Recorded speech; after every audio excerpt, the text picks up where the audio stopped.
Yes, guys, and welcome back to the Irish Hotspur with your boy Dave. For the pre-match build-up, as Tottenham travel to Kenilworth Road to take on Luton, with both teams at opposite ends of the table and fighting for different things this season, and it's going to be an absolute cracker this lunchtime. As you can quite probably tell, your boy isn't too great today. He's got the dose that everyone seemed to have caught. I've got that, and I'm absolutely dying. But as you can see, we've got two great, extraordinary gentlemen with us. Dermot, Sean, how are you keeping, my man? Yeah, I'm grand, Dave. I hope you feel better, first of all, and I appreciate that. I hope you do. Looking forward to today. Like Paul, we're super excited, and I'm on Paul's hype train. I love Paul. I love being on the stream with Paul. He's brilliant. He's the wonder from down under, and I think he's the star of the show. So I let him go on. But thanks for having me on this morning, Dave. Nah, big up, Dermot. Let's go down to the wonder down under, see how he is. Oh, good, man. Yeah, it's quite a civilised time for a kickoff. It's at 10:30 p.m. tonight, so I'm looking forward to it, man. I really am. Could be big things this weekend, man. You know. Well, we could go top of the league at least for a few hours anyway if we win today, Paul. Who would imagine that after 7 games, huh? Well, yeah, I don't think anyone was predicting this, were they? So the boys are doing great. Great start. Yeah, great start, and long may it continue. Let's see what early risers we have with us in the chat this morning. We have Dave H, 1960. Big up, my man. Good morning, Dave and chat. Big up yourself. Let's get the 3 points today. Come on, you Spurs. Big up, Davey. We also have Warrior Without a Master. Great name. Take a deep breath. Can you smell the fear of the other top 6 sides and their supporters? So much hate for one club, and we don't care. Come on, you Spurs. I mean, look, quite frankly, what's going on right now is embarrassing. The whole Premier League are sort of banding together as a band of brothers, and who knew it would just take Tottenham to go on a winning streak, and be unbeaten 7 games in for them to go absolutely mad. I mean, they're talking about replays and everything else. I mean, it's absolutely embarrassing. Considering the Premier League wouldn't let us replay a Premier League game so we could stay in the Conference League a couple of seasons ago under Antonio Conte, and we end up having to be eliminated because of it. I mean, it's a disgrace if this game does get replayed or the Premier League want to replay it.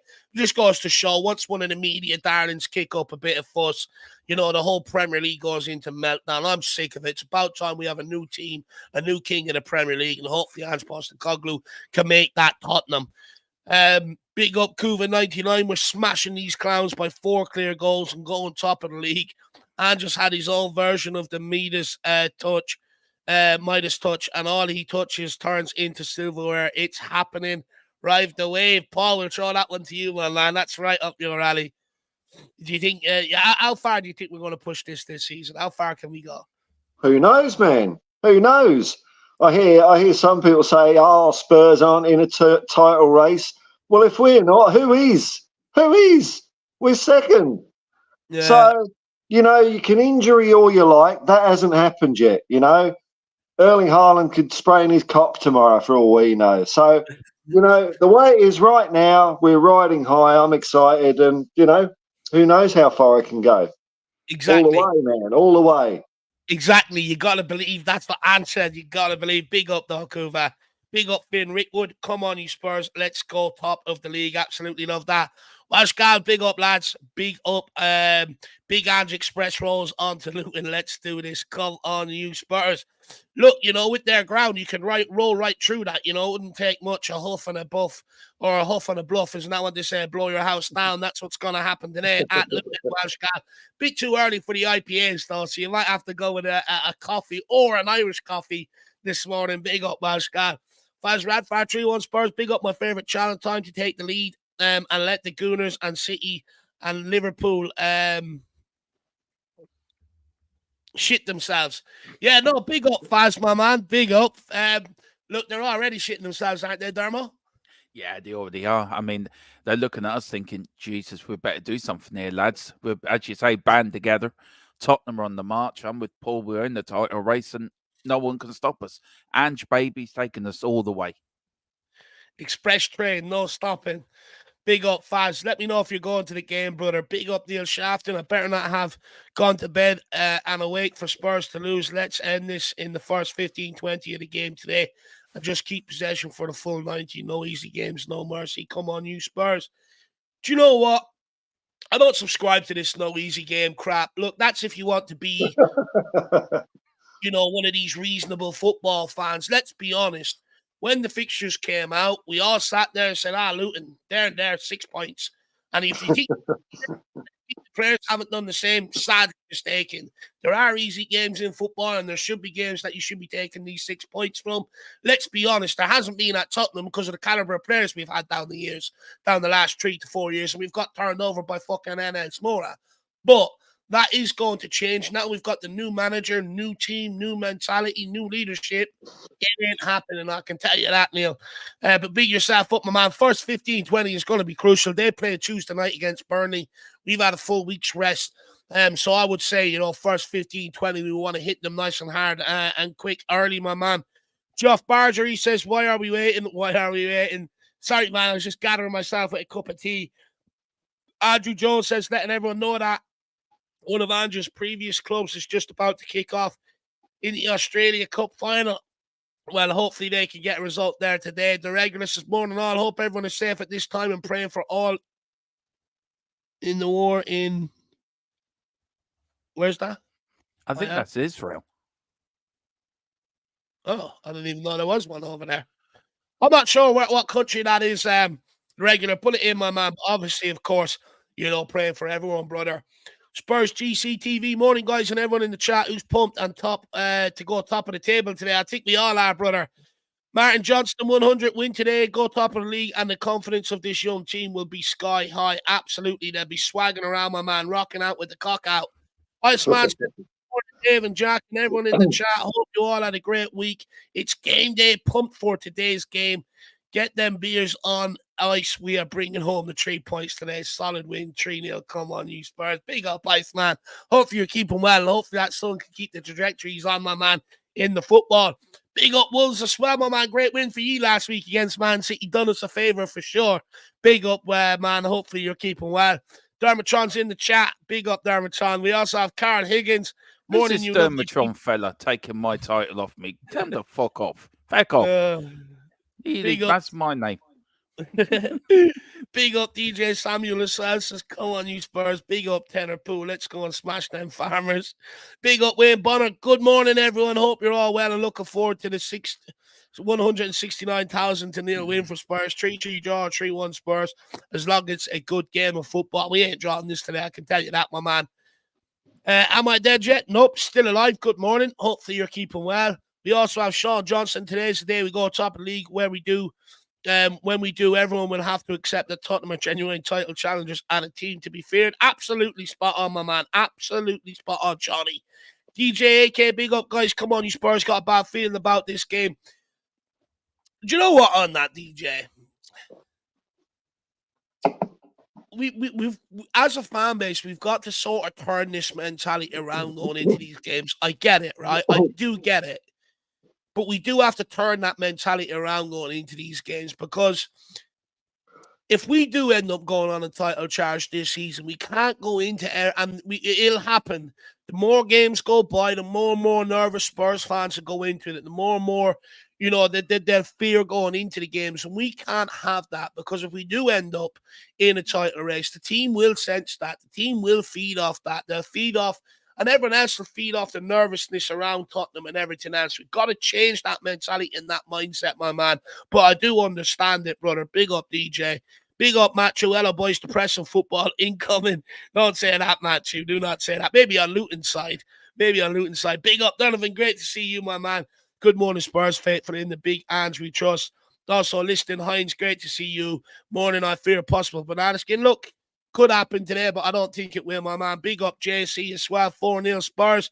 Big up Peter Aga. Big up, guys. I think we'll have a massive 4-0 win. And big up Ed as well. Morning all. Big up everyone. Looking forward to the Spurs laying down a marker. We have to lay down a marker, that's for sure, my man. Dark Sun G, big up, my man. Good morning. Hopefully you're keeping well today. He says, come on, you Spurs. Let's win today. And happy to see Gil. Brighton, please win. Who have Brighton got today, lads? I think that's Liverpool, isn't it? Yeah, it is against Liverpool. Oh, Jesus, they turn Liverpool over. They turn Liverpool over, and then Arsenal City tomorrow. Either way, whatever way that result falls, it's good for us because either Arsenal's unbeaten record goes or City lose, and we stay top of the league, right, Paul? Yeah. And I think we softened Liverpool up nicely for Brighton because when we beat teams, we beat them so bad they don't recover for 2 weeks after. It's fantastic. Well, you know, all the moaning they're doing. Pathetic. All over this, man. So that's it. What it was. One offside flag, one disallowed goal. By the way, we also had a goal disallowed, but we did the smart thing. We went and scored another one.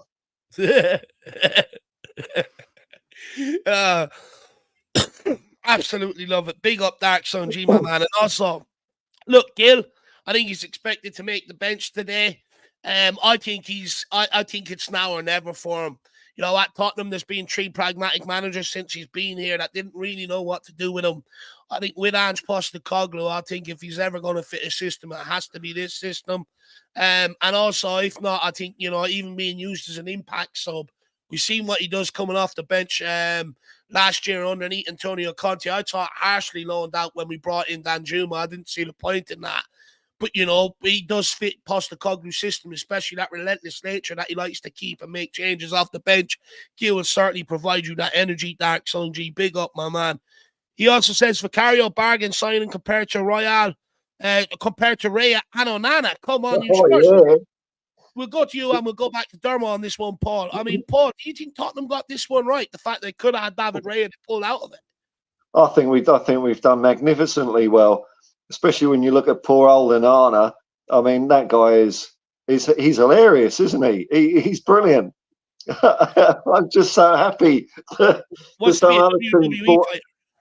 It's like, you know, because I mean, it's happened at Spurs. You know, you get Goalkeeper in and you think, oh no, they're just not very good. What are we going to do? You know, so that's what would be happening up at Old Trafford. Oh no, Onana's crap.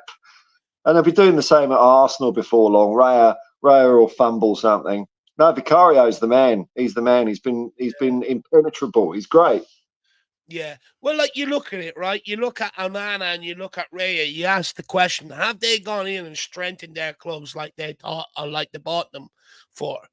I'd answer no. As Vicario come in and made an improvement at Tottenham, 1,000%. He's made saves that Hugo Lloris wasn't making, and he's distributing the ball and playing out from the back where Lloris couldn't do that. So I'd argue Vicario's had the greater impact, Dermo. Yeah, he has. For me, he's been a brilliant signing. He turned out to be a better keeper than the other two, to be fair. Onana and Man United, I agree with Paul. He's a joke. He's a clown. And as for Reina, he's another clown because he went to a clown club. So 2 clowns at clown clubs. You know, we've got Philip Brady, my co-host, says that Vicario could become the next Pat Jennings for the way he saves with his feet, and that save he did against Liverpool when it was 0-0, when Liverpool winning round the back, that was unbelievable. For me, he could be the next best thing, and he's been called up to the Italian team as well. So congratulations to him and Destiny for both being called up to the national side. And look, money well spent, and again, it's a done signing. So what more can we wish for? Sure, it's not Con. I mean, I remember people for 2 years called him Con and stuff like that. No, I thought he was Con. Oh, no, it doesn't matter. His recruitment is absolutely spot on, so that doesn't make him done. Maybe he's done the Con. You know, there you go. I mean, look, we all can't be on that train early, I suppose. You know, there's only enough room for me. I am a big guy. Dark Side G says also Blue Sanchez, also hopefully Bees beat Man United. Yeah, look, you're right about Sanchez and Chelsea. He hasn't really done the job there in goals. Their problem is, though, they can't score goals. I mean, that guy Jackson up front is absolutely atrocious if you're in front of goals. It's actually laughable. He's probably worse than Vincent Janssen. But look, can the Bees beat Man United? I think if they do, I think they've got serious questions to ask over Ten Hag's future. Yeah. I wouldn't put it past them to take stuff off United. You look at that United team, and look, this is the first time they've done it. It reminds me a bit of like where Tottenham were with Dyer and Lloris and all this, old characters hanging on. Where they will look to get the manager sacked to keep their paycheck and stuff like that, you know. So, I think they have huge decisions to make coming down the line, Dark Song G, my man. United could be the team in turmoil this year. He also says Sarr plus Madison plus Basuma is better than McAllister, Enzo, Rice, Mount, or Bruno.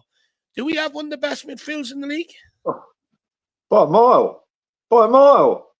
Who's even close? Sarr, Madison, and Basuma. There's no one. Because our midfield, as well as them being brilliant, they're so well balanced, you know, and they're only at the start of that building and understanding with each other, which has come on in leaps and bounds. But, you know, when you got players doing back heel nutmegs and things like that, I mean, come on. Man United doing stuff like that, there's no chance. Or Chelsea, because our man on the inside, Poch, is doing what he's doing. He's making sure Chelsea is shit, but not so shit that he can't get sacked immediately. So he's just keeping them limping. Oh, absolutely love it. Do you know what, though? I do think, like, you know, our midfield stacks up. You look at someone like Basuma, right? He's got most combined tackles and interceptions across any top fives in Europe. So, I mean, you know, there was debates a couple of weeks ago. Is he better than Declan Rice? I mean, well, that's blown out the water. You know, having a conversation. Is he one of the best in Europe now at this point? And not only is it his defensive work, but also on the ball, you know, absolutely magnificent. You look at Madison, name me another summer signing for a midfield that's had the same impact as him. You can't.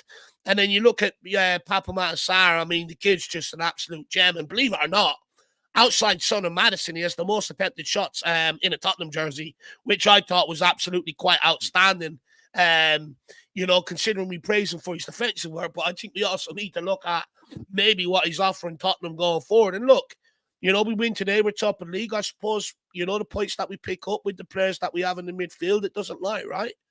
You know, it does not lie. Big up, Dark Sunji. Go on, Darryl. It doesn't. And look, don't forget, Sarr didn't cost us anything this season. Madison only cost us 40 million, and Basuma was a signing we got last season. It really shows how bad Conte was. He couldn't get anything out of Basuma and Sarr. Ange comes in and he puts the three of them together. It's like a glove. They just fit into this glove. And for McAllister, Enzo, Rice, Mount, and Bruno, Rice and Mount are the biggest waste of money. What a waste Mount was. And Rice is the biggest traitor going. So I hope he falls over and breaks his leg. I hope Mount falls over and breaks his arm. Bruno's just the biggest moaning sod I've ever heard in my life. He is. McAllister is 50. He's not worth 50 million. And Enzo, never heard of him. Is he Enzo Ferrari? He's another useless player. So, yeah, we got the best midfields in the world. Do you know what? With McAllister, I do think he's a good player. I think he's getting a bit of a raw deal. He seems to be playing that holding role for Liverpool, and he's just not that sort of player. But go on, Paul. I just think you're never going to see anyone on a channel called the Irish Hotspur give Declan Rice any love, are you? Never. I mean, the guy that the guy doesn't have any loyalty to anything. You know, no. he kissed the badge for Ireland, went and done the same for England. You know, I'm pretty sure he was in the Chelsea academy growing up, then switched to West Ham, and now he's playing for Arsenal. So, I mean, you know, he seems to just, you know, he likes to be a traitor. He does, you know. Put him in all these different pots and let the boil in the bag cook. That's what I say. I'm gonna be honest with you. In the summer, I would have loved McAllister at Tottenham. And I was saying that in the summer. I wouldn't mind McAllister at Tottenham. It's a shame he's gone to a dodgy club. Yeah, a club that likes to moan and cry as well. They still haven't found the wheels on the bus, by the way. Klopp's still looking for them, and nobody can find them. I do want to get in and speak about the reaction in just 2 minutes with the whole VAR situation this week. I think it's gone over the top, personally. Just a couple more things left to do, a couple more housekeeping things. Daxon G says, hope to see some youths on the bench and get a chance today. Well, look, I think Veliz will be on there for sure. I think probably start to get a few minutes. I think if Son of Madison play, I think two of them will be hauled off around 70 minutes anyway, and they definitely won't be fit for the full 90. Donnelly and Dorrington, I mean, got special mention from Ange Postecoglou yesterday in the press conference and stuff like that as well. So, you know, with these two guys, and everyone says, oh, they're too young, Ange won't play them. Go back and look at a book that Ange Postecoglou wrote, I think it was 2017, where he speaks about the youth players. And it's like, if you've got a player of high potential, you put him in and you see if he's good enough. Because if he ain't good enough, you don't waste any more resources on them. That's what he said. So I do think you'll see players on the bench. Ange Postecoglou will not be afraid to use them. If Dyer's still out sick, you'd probably see Phillips or Dorrington on the bench. And Ange is doing a wonderful job there, by the way, with the whole Dyer situation, the lies he keeps saying for Dyer. And look, I wouldn't be surprised to see Donnelly back on the bench today. I do hope he gets minutes today. I think it's very well deserved. He was called up for the Liverpool game, didn't get any minutes. When he played the Chelsea game, could have thought, no, look, beyond this level now, too big for this level. Could have looked to protect himself. He didn't do that. He went out and bagged in another 2 goals. And the mentality of the kid is top. So I do think potentially Derek Sunji, you might see some minutes for him today, which would be absolutely awesome. Anyone that knows me, I've been on the train before. He was even hyped everywhere across the papers and everything else. Big up Wolves Finland as well.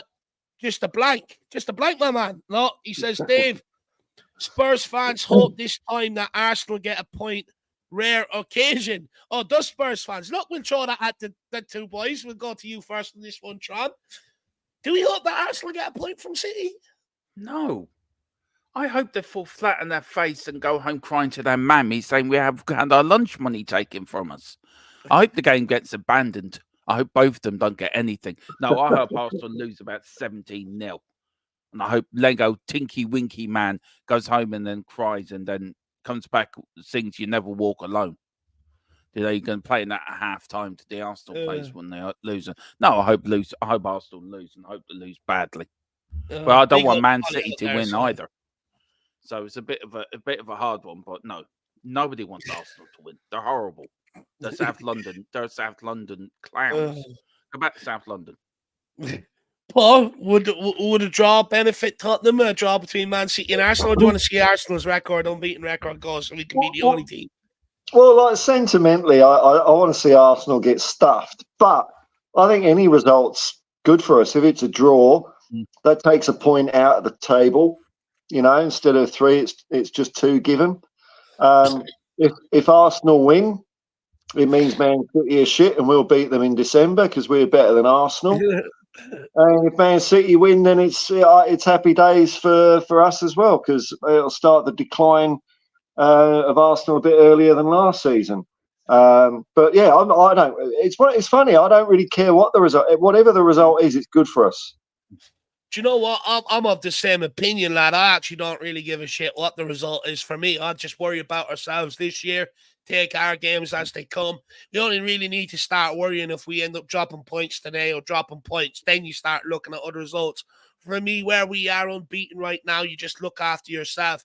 Look, being honest, I wouldn't mind a draw. It means we go top of the league, right? I know Arsenal still remain unbeaten, but they'll be 2 points behind us.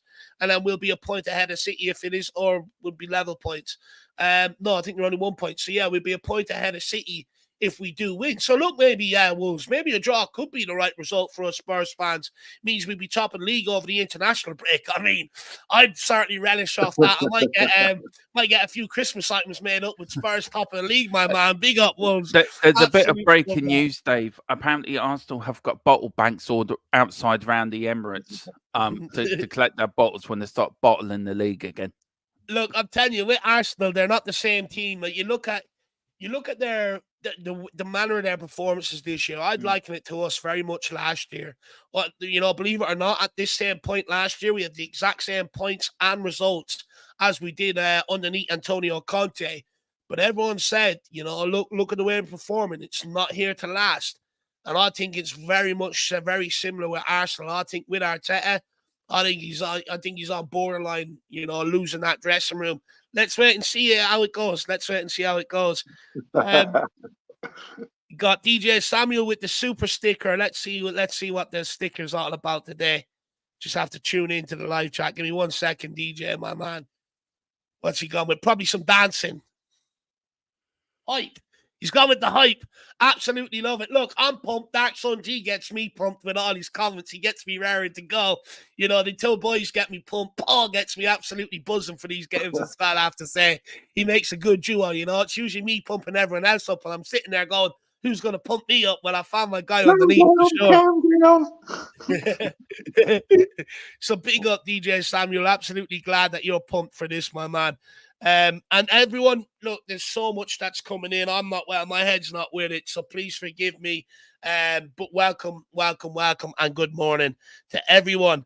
And then we have this from Wayne Bonner, and he says, he's a member for 26 months, which is absolutely unbelievable. That's 2 years and 2 months. That's good for me. I failed maths in school, so 2 years, 2 months. He says, this team now is exceptional. Bargains in Vic, Sarr, and Adoji. Basuma will finally be given the chance to play.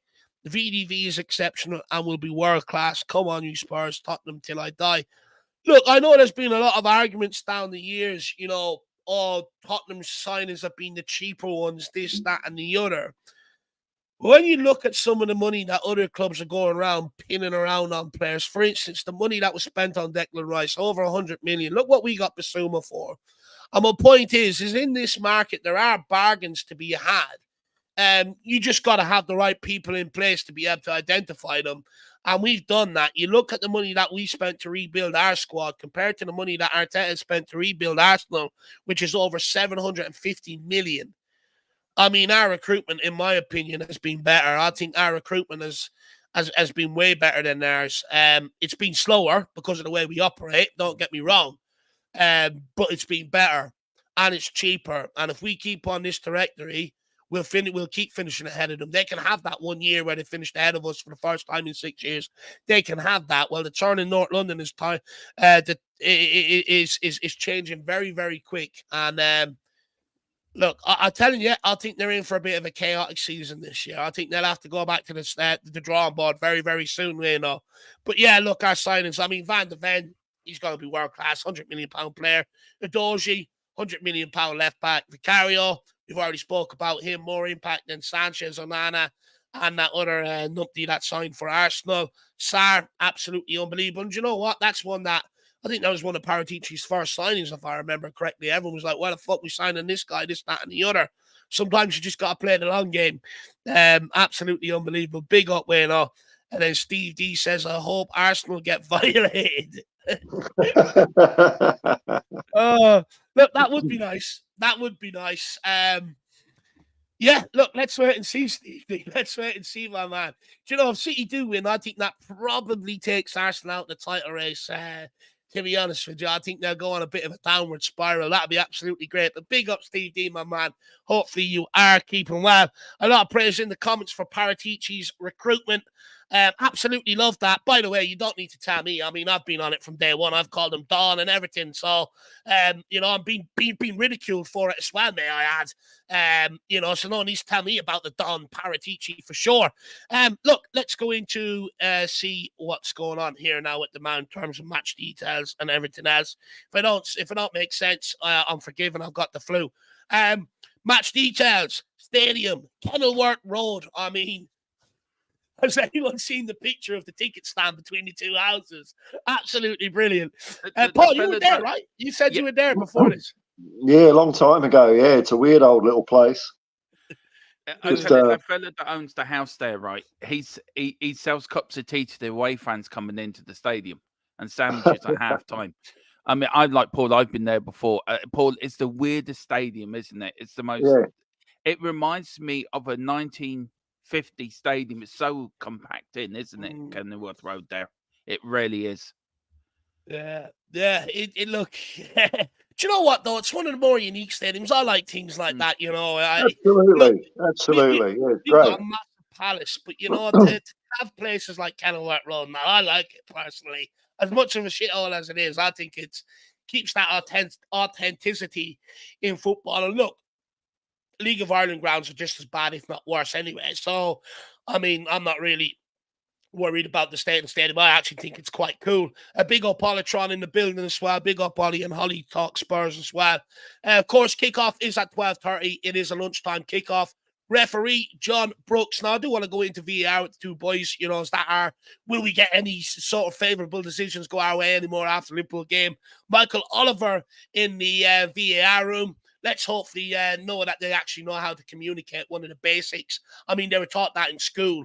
I mean, it's embarrassing, to be honest with you, the VAR audio for them. And then on TV, of course, we are on TNT Sports, formerly known as BT Sports. NBCSN for the USA guys and girls. In Australia, it's on Optus Sports, and in Canada, it is on Football TV. So you don't even need to go and check your TV listings this morning. You can sit there, have your coffee, have your rashers and toast, and you can just listen in here, and I'll tell you. Now, on the injury list, this was made 2 days ago before Ange Postecoglou's press conference. Now, since then, Lo Celso, we've been told he has been back, so minus that one. But Bench, of course, still some way off with his knee injury. They're still expecting a November return. Perisic, of course, out with the ACL. That's probably about 6 months at least. So you won't see him towards the end of the season. Brennan Johnson, Ange Postecoglou did say he'll be back after the international break, which is a huge plus. Ryan Sessegnon, I mean, staggering, actually. This guy's only played 55 games for Tottenham. Considering how long he's been here, absolutely staggering, to be honest with you. But he's out, still some way off. Alfie Whiteman as well out, and also Solomon, wishing him a speedy recovery. Torn his meniscus in a freak accident in training. Got surgery there the other day, and hopefully, he'd be out for a few months, but hopefully a speedy recovery. And then with Burnley, they've got Potts out with his ankle, Clark out with the ankle, also out with the knee, and then Ross Barkley actually does return today, apparently. So there you are. That is all the team news that everyone really needs to know about today. Not that we really care, because we look at our first 11 and we're so confident in them that we're going to walk in and absolutely steamroll over teams. But look, I want to start the conversation with the two boys. Look, first of all, what do you make of this whole, how long this fire saga has dragged on? It's been nearly a week now and it's still not really letting up. But also, with the VAR controversy, do you expect us to get decisions for the remainder of the season? I'd argue, up until that game, we weren't getting any anyway. But we'll start with you on this one, Paul, and we'll work our way up to Dermotron. Well, I'm hoping the Premier League referee Pogmol or whatever it's called, I hope they've read Dickie Bird, a cricket umpire's autobiography, because in that he said, sometimes when you're an umpire, you make a decision, and after you've made it, it's a howler. You just know you've done the wrong thing, but you can't change your mind.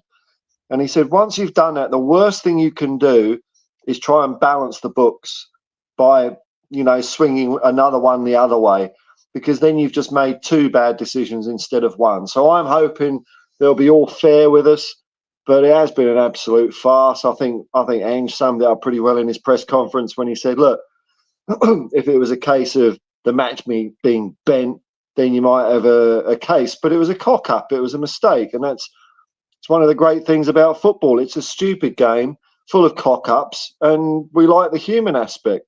We used to, argue a bit after a game about the referee in a minority of games. It wasn't the major talking point, but it was still a talking point. And now that's just been taken away because the people on TV got too much time on their hands. They go through these decisions with a slide rule and a protractor ad infinitum. No wonder we've ended up with VAR, because referees, if refereeing was so bloody awful, then how come it's the most widely played game in the world at every level? If referees were so shit, no one would want to play the game down the local park. So you don't have to have brilliant referee. You have to have referees that are good enough to get the game going, which isn't that high a benchmark. And the Premier League's way above that, but mistakes are going to happen. And look, for me, myself with the VAR, Paul, look, VAR is a good system. It's a very good system, but it's been run by incompetent people. We saw that last weekend, and we had them two lads. They're in Saudi Arabia only 48 hours before that game, where I think they should not have been anywhere near that stadium Saturday night. The refereeing standards this season have been poor, have been very poor, and they've been dropping for the last couple of seasons. And I think we will get decisions our way. I don't think we've never did in the past, and I think VAR has been shown for what it is. I think it's a flawed system. It should be there for goal line technology. It should be there for the really tough decisions. But if you look at the sending off, VAR cocked up straight away there when they showed the referee, where they should have showed the whole tackle of Jota, where they only just showed the image of the him nearly breaking your man's leg. It was a red card, correct decision. But the standings of refereeing in the Premier League are poor. They're waiting for VAR to tell them what to do. And it's something the referees can hide behind now. And it's wrong. And I'm absolutely gobsmacked that the Premier League did not take in a system that was used in the World Cup and in the Champions League, where it's a 3D image of offside. It Well, works. clubs fought against that. I wonder where Liverpool won it. Yeah, exactly. And if Liverpool were one against it, well, you can't complain about it now. I'm sorry. But I'm sorry. I think VAR is a flawed system. It should never have been into football. It doesn't suit football. It may suit likes of rugby or tennis or cricket or Formula One, or even we have Hawkeye over here with GAA. But for me, VAR needs to be looked at. It's a good system, as Philip always says. It's a great system. It's been run by monkeys. I don't think it is a good system, being brutally honest. I think it's killing the game. I think it's killing the passion in the stands. That needs to be taken into account. We're stopping and starting the game every few minutes. Every weekend, instead of sitting there wanking over, patterns of play, we're sitting there talking about VAR decisions, which for me, I think is an absolute travesty. And we're now in a position where now we need VAR for the VAR for the referees. Where does it stop? How many more fail safes do we need to put in place for these guys? I know they're talking about getting people specially in now for VAR and stuff like this.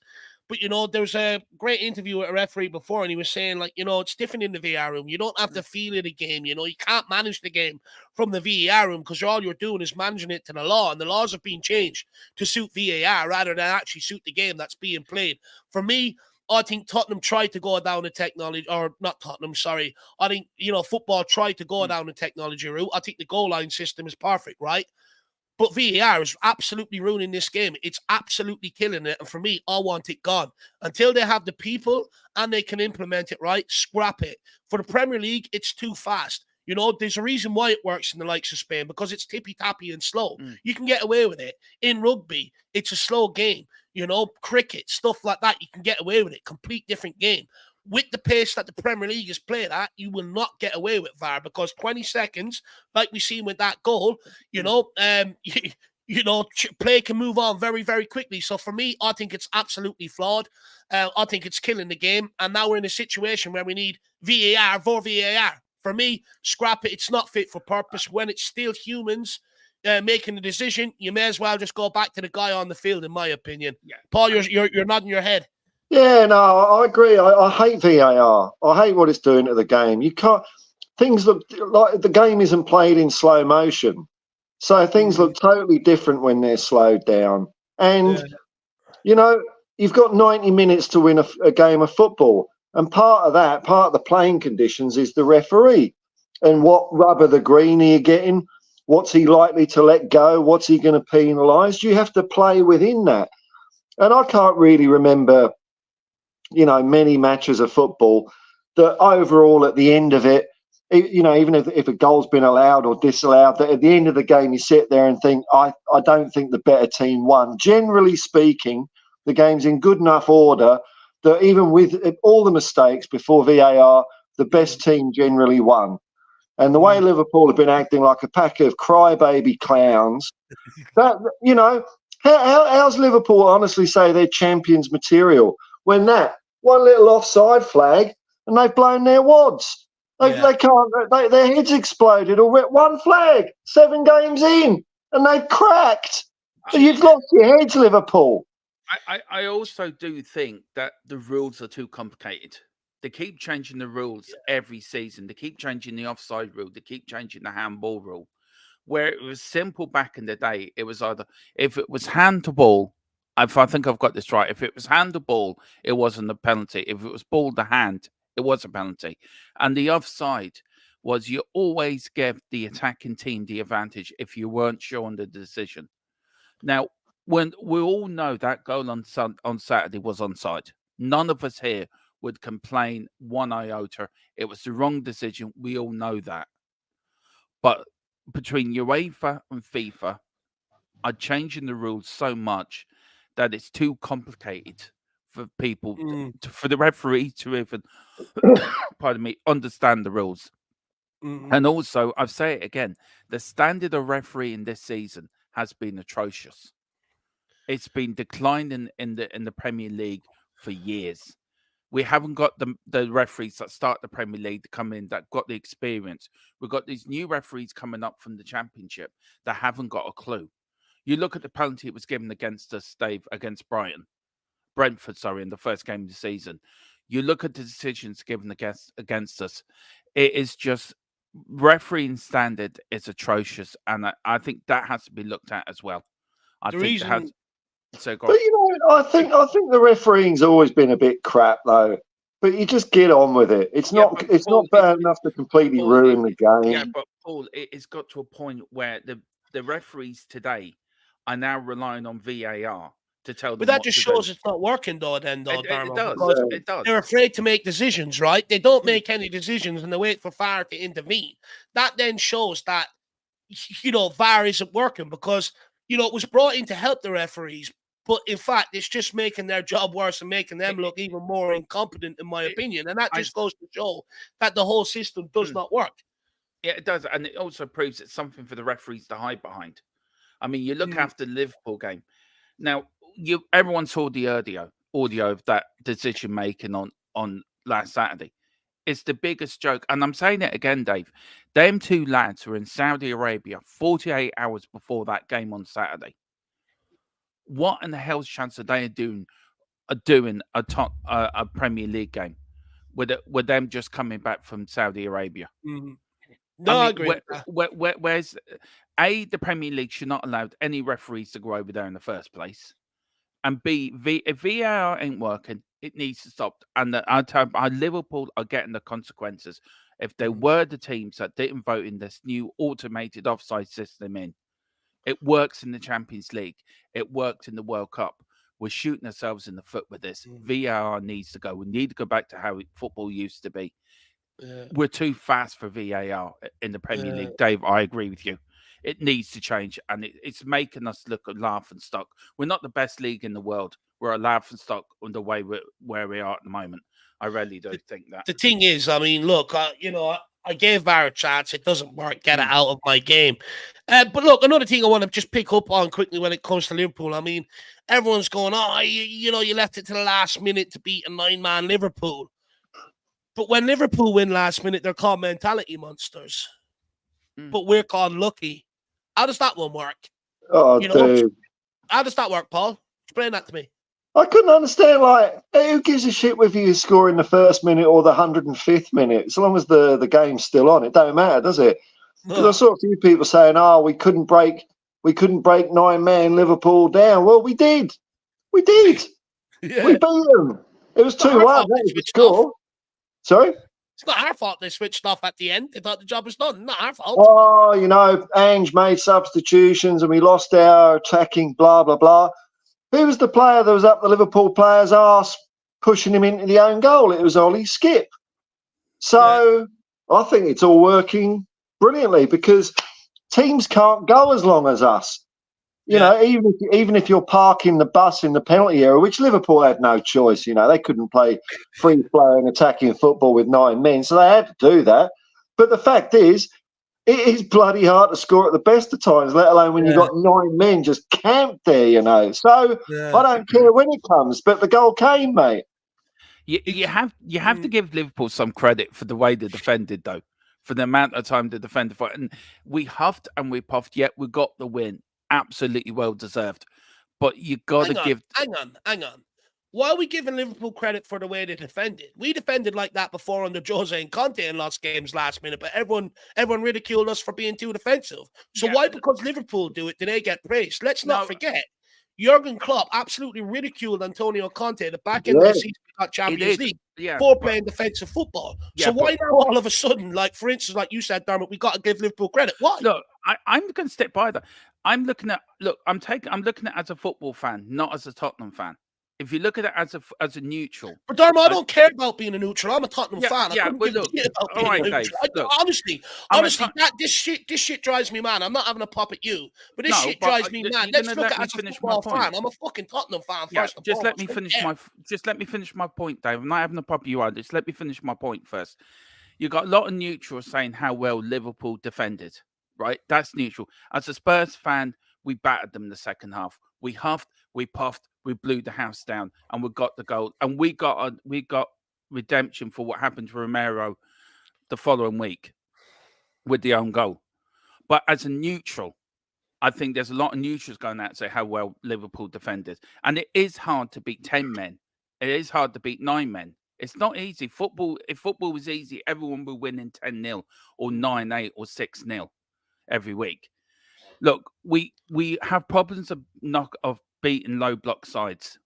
That is a common thing. We've always had problems, but we're getting there. We're getting over that problem, and that proved that last Saturday, where we just didn't panic.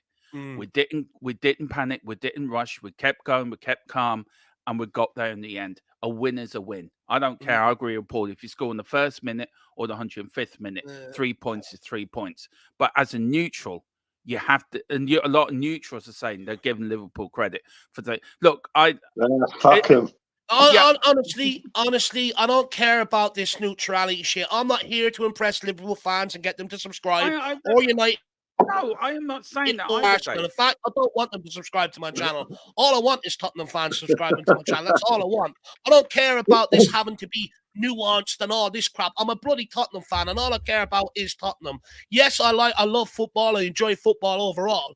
But to sit here and give other teams praise, I mean, let's be brutally honest. Don't question me about me not being a Spurs fan. One second. Look, I just couldn't give a shit. You know, do you think Liverpool sit there and praised us after they bet us 4-3 last season with a last-minute winner? No, of course they didn't. So I couldn't give a shit about sitting there and having to give them praise, this, that, and the other. At the end of the day, I only care what Tottenham done. Liverpool lost the game. That's on them. They're supposed to be mentality monsters. They're supposed to be title challengers. They lost the game. Tough takes. Yeah. Anyway, well, you know, if they were mentality, can I just say something? Sorry, Paul. Don't question me about me not being a Spurs fan. I never questioned you about being a Spurs fan, Dermo. Let's not go down this route. I didn't question you about being a Spurs fan. What I did say is I couldn't care about trying to impress Liverpool fans, United fans, etc. I do not care. That's what I don't care either. I was just making a point that there's a lot of neutral fans out there saying how well Liverpool. I don't care what they say. I couldn't care. Well, neither could I, but I was just making the point. So that was all. If Liverpool were such mentality monsters, they wouldn't have lost their heads and got two players sent off. That's how on the ball Liverpool are. When things don't go their way, they lose their shit. Yeah. And you can see the reason why. You look at Klopp on the sideline. He's all, my head's on fire. Shit. Where's the baby? Whereas Ange, cool, calm, and collected, just like the Fonz, and that's how we play. Cool. Oh, absolutely love it. Adrian Brown, welcome to the fan show membership, my man. Hopefully we see you Monday for a call in, brother. Make sure you get your ass on and have a chat with us about this great club of ours. Big up, my man. Really do appreciate that, brother. Big up, Adrian. And then also Wayne Bonner, he says, I'm with Dave, sod neutral, I'm Tottenham till I die. Come on, you effing Spurs. Look, I do get what Dermo's trying to say, right? I do get it. Me personally, you know what fan I am, everyone out there. Let's not be surprised about, I care about Tottenham. You know, I don't sit there after weekend, see other teams give us praise. I don't see the press give us praise, even when we are winning. And then, you know, so I ain't going to give anybody, any other team any praise. It's football. It's rivalry. It's, you know, this is what it's all about, sticking up for your team and going all out for your team. That's it for me anyway. That's the enjoyment I get out of football, you know. But big yourself up, my man. But look, let's keep this going, guys. Dermo, will come to you first on this one, brother. Mm-hmm. Tottenham have the chance to take top spot in the Premier League table on Saturday. When they visit Division Minnows, Luton in the early kickoff. Ken Postecoglou and this squad handle the pressure, whereas in years gone by under Poch and Jose and that we sort of failed to take these opportunities. Remember, Dermo, under I think it was Jose Mourinho and Pochettino times where teams would get their results. We're playing last. or we're playing first. None of the other teams had to play, but we just couldn't quite handle the pressure. Is it different this time around? It is, because we've got a manager in there that knows what he's doing. The context. One thing about Ange, and look, Paul will know this, you know this, and I know this from watching him at Celtic. He has the right mentality in the dressing room. He's given the players responsibility. The players feed off that. Where Conte and Mourinho is more of a, how can I put it? It's like going to one of them private schools and you've got one of them toffee headmasters, and it's all, all one and we and all this. Look, Spurs have a mentality now. We don't fear anyone. We can go there and win. You look, we've slipped up at Burnley over the years. We've slipped up at all these little teams. And I think these players have more confidence in them. We can do it. And Angie's giving them confidence. Angie's giving them responsibility. And I think they can turn up and think, do you know what? We can do this. We're top of the league. We're in the title race. We can do this. And I think it's I think the players there have got full of confidence, and that they love the manager. The manager loves them. And that breeds confidence in the team. And look, for me, I think they will turn up today and win. I think little old Luton. I mean, not a lot happens in Luton, to be fair. I've been in Luton, and I'm telling you now, Luton needs to be wiped off the map. I heard my cowpoints are looking for a demolition crew to knock down Luton and rebuild it again. But look, for me, look, I think it's a mentality thing. We've got the right mentality. We've got the right manager in there who's given them the confidence and the responsibility. Right, it's down on you. You prove to me you can do this. Where with Conte and Mourinho, the players were scared of the manager. You can see that. A mistake, they were shaken.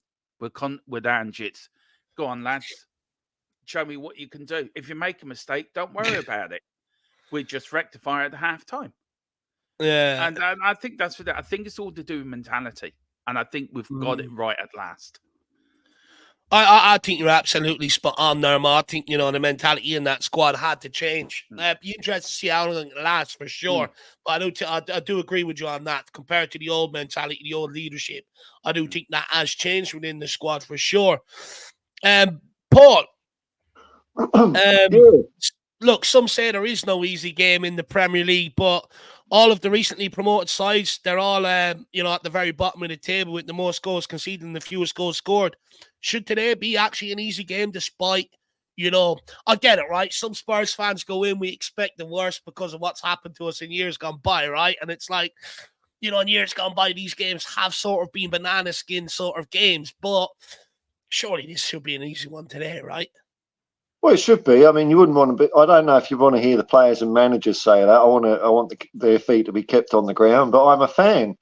We're winning, so and we're winning against good sides. And last year, the amount of times we'd be doing a build-up together, and it'd be like, if we win this game, we go second, or we cement third place, or we get back up to fourth. And every fucking time last year, we failed. Yeah, and that was every single one. Every time, and I think that was because of our appalling away record. Once they get away from the Tottenham Hilton and the masseurs, and they're just ending up in some happy ending parlour in Luton. They haven't got the heart to play a game of football. But I think, especially the way Ange was talking about, we're going to their home. In fact, Ange was you could almost clip some of Ange's press conference and give it to Luton Town as motivation, the stuff he was saying about it. I was like, calm down, big fella, don't talk about that much. But it's got to be, it has to be an easy game, doesn't it? Maybe it'd be easier if it was at our place, but no, we've got to be smashing these teams. Yeah. No banana skin. Get out of banana skin. Fuck that. 6-0. Spoiler. I agree with that. For me, it should be an easy 3 points. I get it. Right, we've been turned over by Ellis Moore, like Paul said. But look, I agree. I do think this should be one that we chalk down to 3 points for sure. Aman Saxena, I butchered that, but I don't care. He's a Liverpool fan. He says, Matip had to score for you to win. You couldn't score against 9-man Liverpool. Be shameless, but not this much. I mean, Chris, now it's do your you see why teammate. I don't want to give these mugs any sort of room whatsoever? I mean, this is a guy that shamelessly celebrated the Champions League final after the Sissoko handball was given, shamelessly celebrated a win against Tottenham last year when Ollie Skip was kicked in the head by Diego Jota, should have been sent off. Also, there's one where Mo Salah had a handball in the build-up to a goal at their place. It was still given. So you want to talk about being shameless. Look at your own fan base. You're out there crying about Pogba, looking for apologies, asking for yellow cards to be rescinded. You're an embarrassment to football. You're an embarrassment to football. So let's not get on about shameless Tottenham fans. Look, you lost. Eat the humble pie. I'll have it with custard tonight. Good luck. 2-1, mate. It's 2-1. What do you mean we couldn't score? It's 2-1. Absolute 3 mug. points. 3 points. Liverpool, nil point. Nil point. Absolute mug. Absolute mug. Dermo, we have struggled against teams who play sort of low block. We've seen that on the Champions League run with Conte, right? Brighton and Brentford nearly derailed it that season. Yeah. This season, barely got over the line against Sheffield United. Had a bit of trouble there. Liverpool with the 9 men as well. A bit of trouble there. I mean, does this come down to a quality issue, mentality issue, a coaching issue? What does it come down to you? Look, for me, I don't think it's a coaching issue now. It was before, because we played with a different mentality, that we played defensive football. Now we're playing more attacking football. I just think it's just football. It's just football. If a team parks the bus, it's going to take you time to get through that. If a team's going to park 11 men behind the ball, you're not going to walk through them. So it's going to take you time. And it's about getting your right tactics and about the players' mentality. Look, just not give up. We can do this. So look, look, we have failed in the past with the low block, yeah, and we've struggled, but I think we're getting there. Nothing's going to change overnight. It's going to take Ange time to get it spot on. But there is an improvement. We saw that with Liverpool. We didn't panic. We just stayed calm. We just kept pushing. We kept pushing. It was coming. We knew it was coming. We knew it was coming. And I think this is the problem. This is the good thing this season. The players are not panicking where they were last season. After 10 or 15 minutes, we couldn't get through. They were looking at each other. Well, what are we doing? They're now looking at each other, think, let's keep going. And that's the Ange mentality. And look, I think we shouldn't fear anybody. And we've got this Fergie mentality now where nobody likes us. Well, we don't fucking care. Yeah. Because we're Tottenham Hotspur. We're going to go there and we're going to beat the shit out of you. We're going to take 3 points. We're going to go back to White Hart Lane with the ball under our arm and go up that league. But that's the mentality we have to have. And it's the mentality the players have now. So we are getting there. It's going to take time, but we're better than we were last season or the season before under Conte, Mourinho, Nuno. I think we're better now than we were under Poch.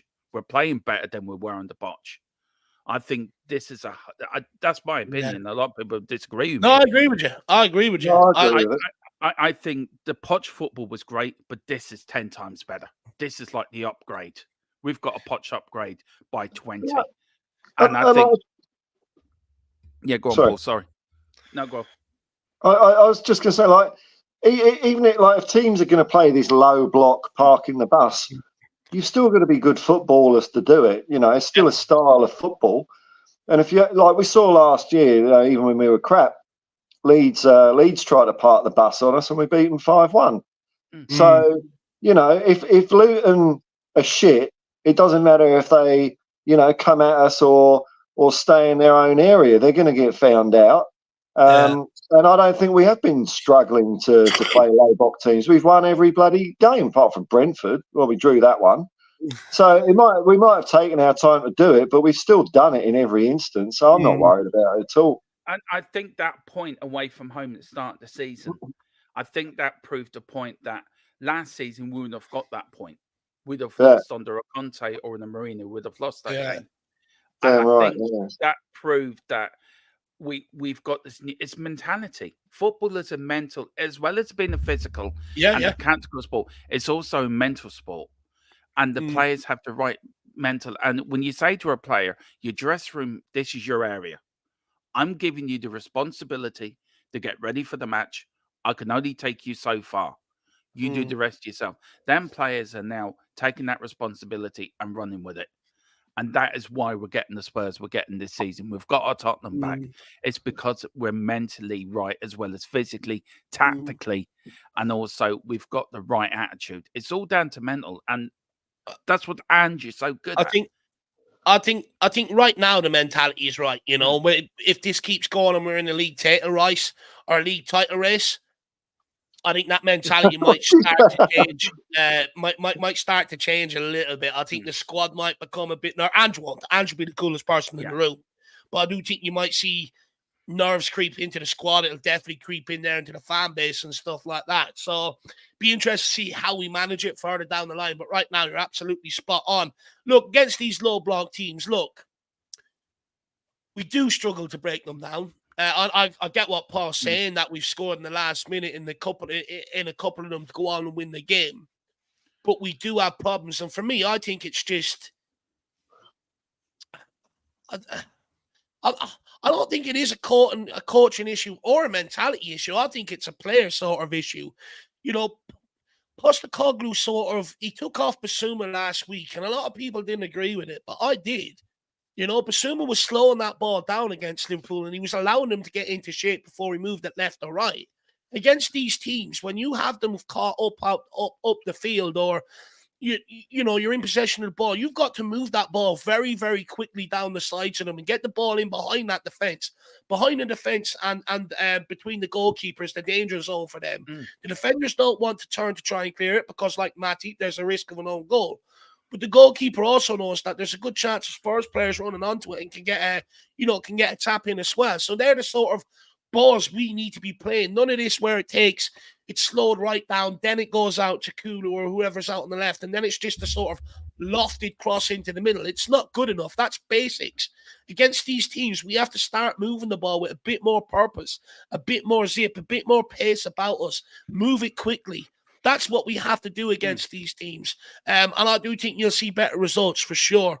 Big up Davy Shire as well, gifted 5 IrishHotspur channel memberships. Everyone who is the lucky recipients, ball being counter, please give Davy a massive thank you. He's an absolute legend. He does this from time to time, Al Davy does. Drew as well, please give Davy a big up. George Cardaras, great name, great last name. And Greg, excellent. What another great name. That's 1, 2, 3, 4. Where are they? Yeah, I think we've got it anyway. I think we've got it there. But everyone, please big up Davey. That'll be absolutely very generous and very, very kind of him. So please big up the man himself. Absolute legend. Adrian Chia says, big up, lads. Rocking Basuma's third kit for the match today. Be interested to see what kit we go with, all right? Do we go with the away one? Do we go with the home one? Do we go with the third kit? I'll be honest, when I first saw the third kit, I thought, bloody horrible. But it is growing on me. It's warming on you. It is. I can't lie. That kit is horrible. I think we'll go with the blue kit today, the all blue kit today. Look, don't get me wrong; it wouldn't suit someone like me, right? You know, but I do like it. I do like it. It's growing on me. I can't lie. I can't lie.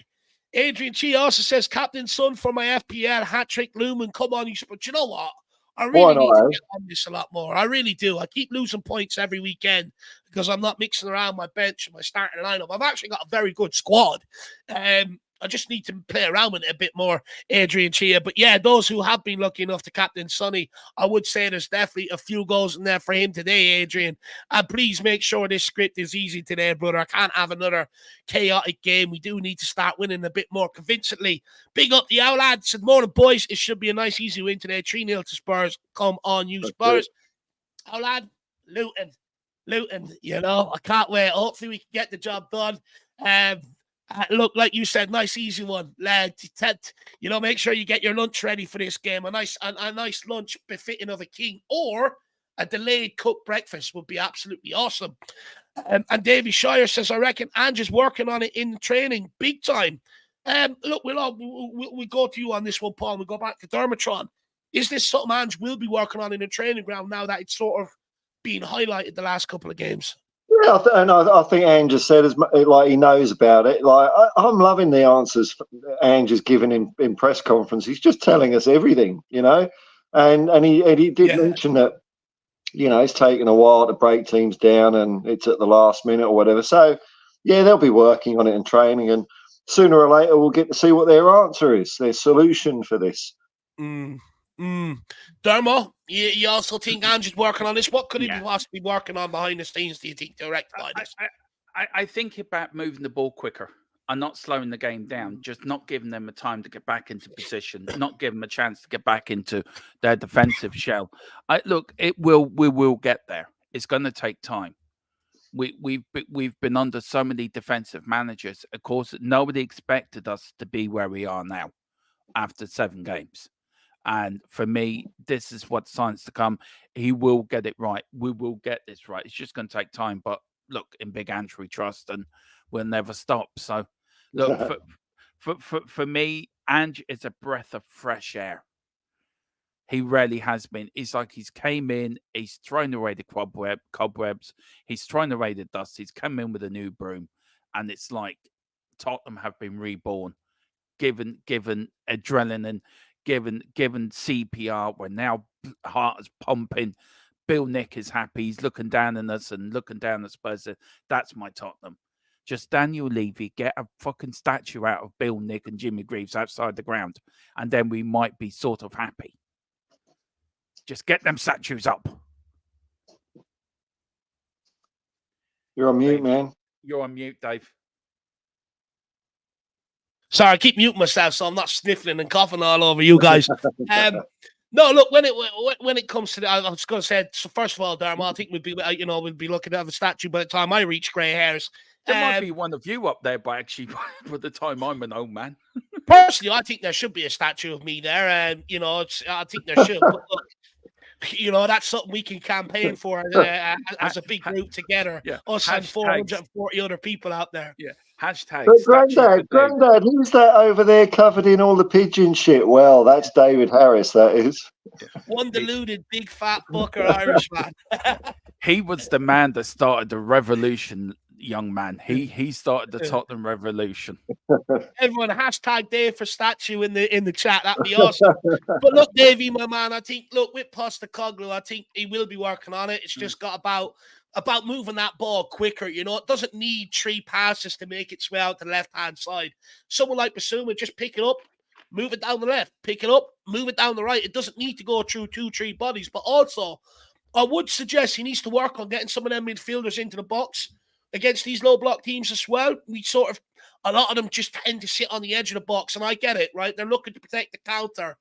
But sometimes I do think, we need to take a bit more risks in terms of getting players into the box as well on that one, Davey. But big up, my man. Really appreciate the support, brother.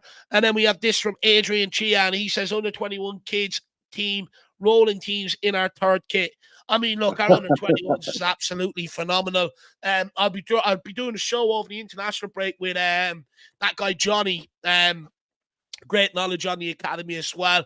And we're just going to sort of go through the whole academy system, what you need in place to get a grade 1 system, all that sort of stuff. And of course, the under 21s and the under 18s. Under 21s are absolutely flying at the minute. I've watched a lot of their games this season.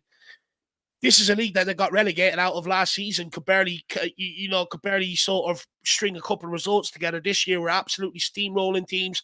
We beat a senior Colchester team in the EFL trophy that, ended up beating Eric Dyer and Davies and Gedson Fernandez underneath Pochettino. So they're absolutely flying, my man. And I do predict there's 4 or 5 that could make their way to the first team.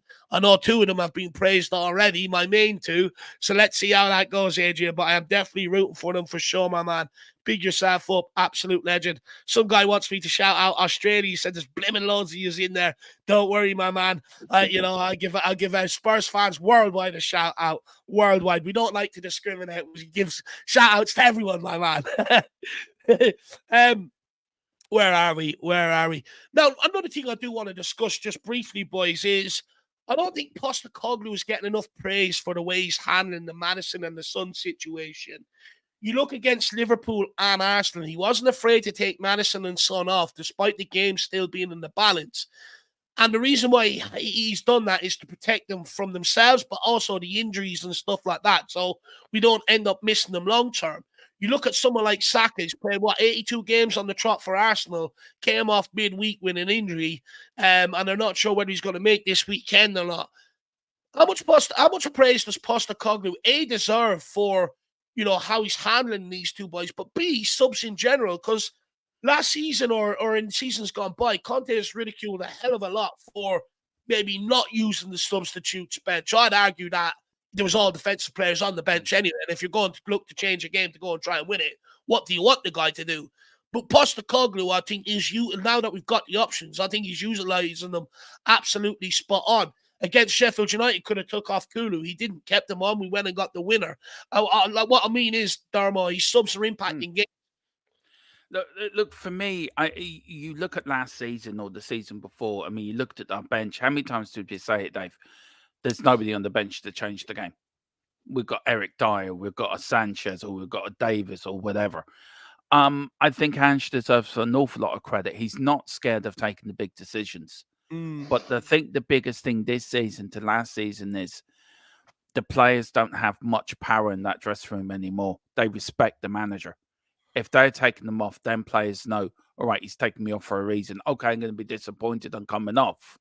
But he's not taking me off just because of he wants to protect me. And he's seen something where how many times did we complain last season, Conte never making the substitution, or Mourinho always too late. Ange is ahead of the curve. Ange can see something 10 or 15 minutes before it happens. And he's already thinking, do you know what? I'm going to take Basuma off. I can see what's going to happen. We're going to stick somebody else in there and we're going to win the game. And he's been proven right every time. Tactically, I'm saying it now. He's the best tactical manager in the Premier League for me. He really is. He's one of the best tactical managers in the Premier League. He's better than Klopp. He's better than, well, mind you, anyone's better than Ten Hag and Klopp at Liverpool, Man United, to be fair. Poch, he's useless, so he's dead to me. Tactically, he's the best manager in the league, and he's proved that everywhere he's gone. He proved it up at Celtic. He proved it everywhere he's gone. Tactically, he's spot on, and he knows what he's doing. He's ahead of the curve. And this is why we love Ange so much, because he's not scared to make. Would you see Mourinho or Conte taking Sonny off with 70 minutes to go? You wouldn't, because they'd be saying, oh, we can't take Sonny off. Oh, no, we can't. To be fair, actually, Conte took Sonny off a lot on 88 minutes last year. Yeah, but the point I'm making is, you never see them take Harry Kane off or a Sonny off. If Harry Kane is still there, Ange will probably take him off. If it wasn't working. This is why I think he's technically the best manager in the Premier League, tactically, and for thinking ahead. And, fair play to him. He deserves all the credits. And this is why he's been nominated again for Manager of the Month. And I hope he wins it again, because he deserves to win it again. And when was the last time a Spurs manager won back-to-back Manager of the Month awards? I can't remember. Yeah. No, look, I do think he deserves it. We're the only two teams unbeaten. Arteta's up there, but we got a result against Liverpool, and I think we played the hardest fixture. So I do believe Postecoglou should get Manager of the Month for sure. Earplug says, a Liverpool fan here, you lot look good. I appreciate that. We do look good as a team for sure, and as a panel. I mean, look, I've had a good beer, no, but I know what you mean, my man. Yeah, look, we do look good at the minute. But look, as a fan base, you guys have to stop whinging about some of these decisions. You really do. And I know you're trying to be diplomatic, but so am I. Like, honestly, some of your fan base is embarrassing. I have some of my mates texting me trying to, justify justify a replay and everything else. And I mean, other teams have had these decisions run against them at times and have sucked it up. I remember Harry Kane against Southampton, there was a wrongful disallowed goal against Harry Kane. We never got an apology or demanded it, or, they never looked into rescinding yellow cards and stuff like that, like Pogba are doing now and all this. I mean, look, I think it's a shame, because I actually do think you have a very good team this year. I think it's exciting for you guys. But please, just tell that fan base of yours to stop bloody crying. They're not going to be the first team to lose a game or the last team to lose a game. But big up, Earplugs. Really appreciate the support. Really appreciate it. Look, Paul, my man. Vicario and Basuma sat down together. And Vicario asked Basuma, who in the squad is the coolest under pressure? Basuma answered me. Is Basuma's composure under pressure the secret to our whole sort of build-up play? Well, it's one of them, isn't it? I mean, it's not just Basuma though. It's a few of our players. They're just very comfortable getting the ball, no matter what way they're facing. You know, they can turn a couple of players. They can dribble. You know, it's been a while since we've had players that are looking to get the ball even when they're under the pressure. Whereas, and don't forget, we've got Bentancur coming back from injury soon. He's another player that does it. It doesn't matter where he gets the ball. He's just comfortable, nice first touch, off we go.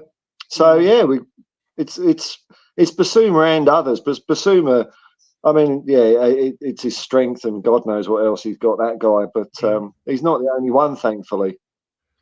Yeah, look. By the way, what time are we on? We are Tottenham TV, David. 11:30, I believe, if I'm correct. I don't know. Okay. Let me go and check. Give me 1 second. You keep speaking for a minute, Paul. Dermot, what do you reckon about Basuma then? Look, for me, Basuma, look, it proves how good of a player Basuma is. Cheers, Paul. Look, it proves we're on that 11. My bad. Basuma, for me, has shown what a great player is, what a great signing he was. It proved that Conte wasn't the manager to get the best out of him, where Ange is. It comes down to trust. It comes down to the manager trusting the player to go out to that pitch to do a job. And he's saying to them players, I trust you. If you trust me back, I will give you all the confidence in the world to go and do your job. It's something Fergie had. It's something Brian Clough had. It's something I think previous managers have had. Even Bill Nick had. You go out, you enjoy yourself. You're not playing for yourself. You're going out and playing for them fans. Bill Nick said it years ago. And Angie's saying to the likes of Basuma and Papa Sarr and James Maddison and even Richie, go out. I've got confidence in you. I trust you. Go out and prove me right. And that is what the players are going out. They will go through a brick wall for Ange. Where them players, or Basuma or Papa Sarr, even Romero, wanted to leave if Conte was there because it wouldn't go through a brick wall for them because Conte didn't trust them. Ange trusts them. And I know somebody put in the chat saying about, I'm talking at me, I'm saying Pep is tactically better than Ange. But Pep has worked with teams that have spent money. Ange hasn't. Ange has only spent money with a budget. Look, he's tactical. I think he's tactically better. Pep got caught out. Conte, Mourinho, they haven't scored a goal at Tottenham Hotspur Stadium. They haven't beaten us at a new stadium. Why?